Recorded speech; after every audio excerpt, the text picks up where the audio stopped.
বাবা, আমি বলছিলাম যে বাবা বলছি যে আমার একটা বন্ধুর সাথে পার্টি আছে, কিছু টাকা লাগবে, ওই 5-10 হাজার দিলেই হবে। ঠিক আছে নিয়ে যা টাকাটা, এনে ধর, তাড়াতাড়ি ফিরিস কিন্তু। টাটা। হ্যাঁ, আমি বলছিলাম যে আমি না একটা ভালো জায়গায় মেকআপ শেখার কোর্সের জন্য অ্যাপ্লাই করতে চাই। ওখানে যদি আমি ভালোভাবে শিখতে পারি তাহলে আমিও ভবিষ্যতে একজন মেকআপ আর্টিস্ট হয়ে কাজ করতে পারবো আর ভালো টাকা রোজগার করতে পারবো। তুমি কি আমাকে কিছু টাকা দেবে? এইসব মেকআপ টেকআপের কোর্স করে কি হবে? শোন, তোর তো আমি সামনে বিয়ে ঠিক করেছি, বরং বিয়ের পরে এই সমস্ত মেকআপের কোর্স করিস। এখন এইসব করার কোনো দরকার নেই, পড়াশোনাটা করছিস সেটাই কর। তার থেকে ঘরে রান্না বান্নাটা ভালো করে শেখ, কাজে দেবে।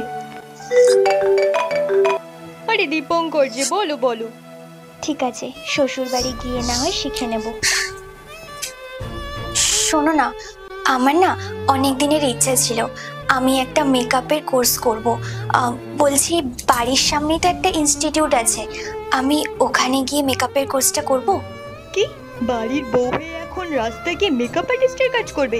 কোনো দরকার নেই, বাড়িতে থেকে বাড়ির কাজকর্মগুলোই দেখো। ঠিক আছে।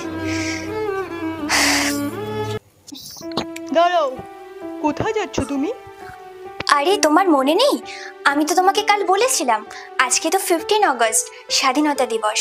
আমাদের কলেজে আজকে একটা রিইউনিয়ন পার্টিও আছে, তো অনেক পুরনো বন্ধু বান্ধব সবাই আসবে, সবার সাথে দেখা হবে, কথাবার্তা হবে, আর পতাকা উত্তোলন তো আছেই। মানে ওখানে ছেলেরাও থাকবে? তুমি এরকম ক্যাটকেটে লিপস্টিক লাগিয়েছো? ক্যাটক্যাটে লিপস্টিক?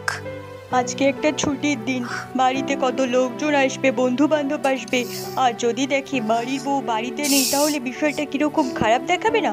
তার থেকে বরং তুমি বাড়িতেই থাকো, তোমার কোথাও যাবার দরকার নেই। বাড়িতে থেকে কাজকর্ম করো, গেস্টদের অ্যাটেন্ড করো, বুঝেছো? অনেকেই তো আসবে বাড়িতে, তুমি একটু ভালো করে রান্না বান্না করো। আর হ্যাঁ, স্বাধীনতা দিবসের শুভেচ্ছা তোমায়। স্বাধীনতা দিবস।